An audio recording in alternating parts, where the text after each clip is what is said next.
ಇಲ್ಲೇ ನಮ್ಮ ಜಿಲ್ಲಾಗಿ ಇವತ್ತು 26 ವರ್ಷ ಆದರೂ ಒಂದು ಸಿಟಿ ಬಸ್ ಇಲ್ಲ ಇಲ್ಲೇ. ಆಮೇಲೆ ಈ ಕಡೆ ನೋಡಿ ದೇವಗಿರಿ ಕಡೆ ಹೋದ್ರೆ ಎಲ್ಲ ಆಫೀಸ್ಗಳು ಆ ಕಡೆನೇ ಅದಾವೆ.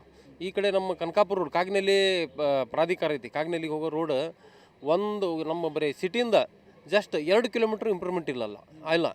ಅದಕ್ಕೆ ಈ ಸಂಬಂಧಪಟ್ಟ ಶಾಸಕರು ಹಾಗೂ ಜನಪ್ರತಿನಿಧಿಗಳು ಈ ಕಡೆ ಒಂದೇನೋ ಫ್ಯಾಕ್ಟ್ರೀಸ್ ಆಗಲಿ, ಆಮೇಲೆ ಒಂದು ವಿದ್ಯಾಲಯಗಳನ್ನ ಈ ಕಡೆ ಹಾಕಿದೆ ಅಂದ್ರೆ ಇನ್ನೂ ಅಭಿವೃದ್ಧಿ ಆಗುತ್ತೆ.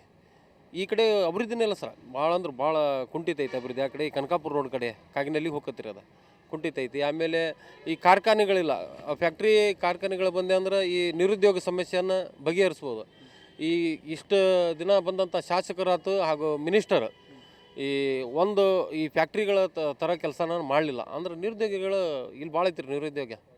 ಎಲ್ಲರೂ ದುಡಿಯೋಕೆ ಬೆಂಗಳೂರಿಗೆ ಹುಬ್ಳಿ ಹೋಗ್ತಾರೆ. ಆಮೇಲೆ ಇದೇನಾಗಿ ಸರ ಈ ಕಡೆ ಹುಬ್ಬಳ್ಳಿ 70 ಕಿಲೋಮೀಟ್ರ್, ದಾವಣಗೆರೆ 70 ಕಿಲೋಮೀಟ್ರ್. ಒಂದು ಶಾಪಿಂಗಿಗಾಗಲಿ ಎಲ್ಲರೂ ಹುಬ್ಳಿಗೆ ಹೋಗ್ತಾರೆ.